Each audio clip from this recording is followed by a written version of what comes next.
رسول اللہ کے والدین کے بارے میں کیا عقیدہ ہے؟ سنیے ابو داؤد کی روایت ہے، آپ صلی اللہ علیہ وسلم کا ایک صحابی اور کہ اللہ کے رسول میرے والدین کہاں ہیں؟ تو کہا جہنم میں۔ وہ زارو خطار رونے لگے کہ میرے والدین جہنم میں۔ دیکھا نبی اکرم صلی اللہ علیہ وسلم بھی رو رہے، کہا اللہ کے رسول آپ کیوں رو رہے ہیں؟ تو کہا میرے بھی وہی ہیں۔ صحیح روایت ہے،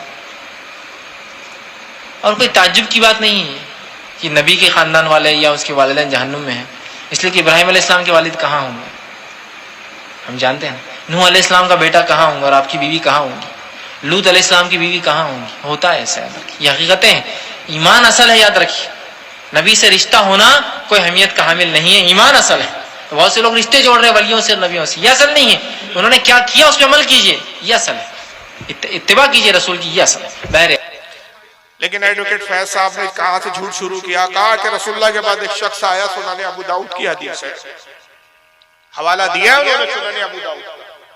اس طرح حدیثوں کو سمجھتے ہیں یہ غیر مقلد، اس طرح ان کا مبلغ علم ہے۔ رسول اللہ کی خدمت میں ایک شخص آیا اور آ کے کہا کہ یا رسول اللہ میرا باپ کہاں ہے؟ آپ نے فرمایا جہنم میں ہے۔ وہ رونے لگا، پھر حضور بھی رونے لگے، کہا فکر نہ کر، تو کیوں روتا ہے؟ میرے ماں باپ بھی جہنم میں ہیں۔ اور اس کے بعد کہتا ہے کہ ہوتا ہے ایسا۔ لوط علیہ السلام کی بیوی کہاں ہے؟ حضرت نوح علیہ السلام کا بیٹا کہاں ہے؟ حضرت ابراہیم علیہ السلام کا باپ کہاں ہے؟ جہاں تک حضرت ابراہیم علیہ السلام کے باپ کا تعلق ہے، قرآن میں آزار نام کا جو باپ کہہ کر اللہ نے مخاطب کیا ہے، مفسرین کہتے ہیں کہ وہ آپ کا باپ نہیں بلکہ آپ کا چچا ہے۔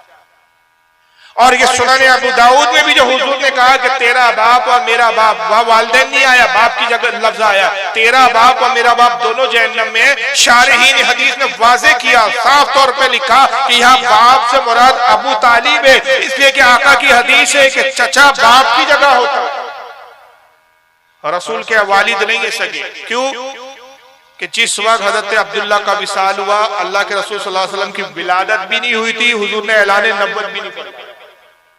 جب اعلان نبوت ہی نہیں کیا تو پھر ایمان کا تو سوال ہی پیدا نہیں ہوتا۔ حضور کو دیکھا ہی نہیں تو ایمان کیسے لگا؟ یہ وہ جو تھے وہ دین توحید پر اللہ کو ایک جانتے تھے، اور جب تک نبی نہ ہو وہ دور دین فطرت کہلاتا ہے، دین فطرت کہلاتا ہے۔ اس وقت اللہ کو جو ایک مانتا ہے وہ بھی ایمان والا ہے، وہ بھی جنت میں۔ یہی وجہ ہے کہ حضرت امام اسماعیل حقی رحمت اللہ تعالیٰ علیہ تفسیر روح البیان میں فرماتے ہیں کہ حضرت یونس علیہ السلام کو جس مچھلی نے نگل لیا، 40 دن اس مچھلی کے شکم میں یونس علیہ السلام رہے، 40 دن کے بعد اللہ کے حکم سے اس مچھلی نے یونس علیہ السلام کو باہر کیا، اگلا۔ اللہ تعالیٰ نے کہا ہے مچھلی 40 دن تو اپنے شکم میں، اپنے پیٹ میں میرے نبی یونس کو لے کر گھومتی رہی، گردش کرتی رہی، میں تجھ سے راضی ہو گیا، کیا انعام چاہتی ہے؟ مانگ جو چاہتی ہے میں تجھے انعام عطا کروں گا۔ مچھلی عرض کرتی ہے اے پروردگار عالم، میں نے تیرے نبی یونس کو اپنے شکم میں رکھ کر 40 دن اس کی حفاظت کی، اگر تو انعام دینا چاہتا ہے تو میں یہ انعام چاہتی ہوں کہ جو تیرے آخری پیغمبر، آخری نبی محمد صلی اللہ علیہ وسلم کو جنت میں جو تو نہر کوثر عطا فرمائیں گا، اس نور کوثر میں مجھے ڈال دے تاکہ میں جنتوں کے ساتھ کھیلوں اور ان کا دل لباؤں۔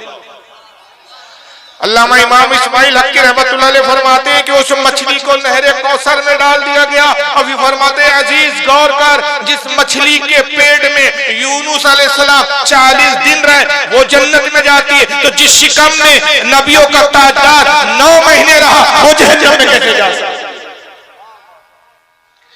تو ہمارا تو عقیدہ یہی ہے کہ نبی کے والدین جنت میں۔ یا نبی سلام علیکہ، یا رسول سلام علیکہ۔